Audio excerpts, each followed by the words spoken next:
আচ্ছা দেবাশিস দা, টেনশনটা ঠিক কি, মানে টেনশন কি? আচ্ছা দাঁড়া, তোরে ভালো কইরা উদাহরণ দিয়া বুঝে কইতে আসি। ধর তুই একটা ফাঁকা রাস্তা দিয়া গাড়ি চালাইয়া যাইতে আসো, আরেকটা সুন্দরী মাইয়া তোর কাছে লিফট চাইলো, তুই উড়ে নিলি। একটুখানি যাইতেই মায়ুকে গেল অজ্ঞান হইয়া। এবার তোর বুকের মধ্যে টিপ টিপ টিপ টিপ শুরু করছে। এরে কয় টেনশন। কি করবি দিশা না পাইয়া কাছে পিঠে সরকারি হাসপাতালে লইয়া গেলি। ডাক্তার চেক ঠেক কইরা বাইরে কইল তোরে কংগ্রাচুলেশন, আপনি বাবা হইতে চলছেন। আবার তোর বুকের মধ্যে টিপ টিপ শুরু করছে, তাও তুই কইলি না আমি ওনার স্বামী না। মায়েকবার জ্ঞান ফেরার পর মায়েকটা কইল না, ইনি আমার স্বামী, মানে তুই ওনার স্বামী।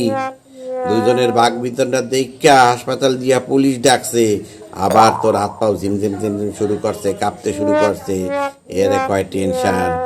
পুলিশ আইয়া কইল আপনার মেডিকেল টেস্ট হইবে, মানে তোর মেডিকেল টেস্ট করাইলো। রিপোর্টে বাইরে আইলো তুই কোনোদিনও বাবা হইতে পারবি না। তাইলে যে তোর বাড়িতে দুইটা পোলা মাইয়া আছে, ওই দুইটার বাবা কে? এই হইছে তোর বড় টেনশন। আর বলছো টেনশন কারে কয়?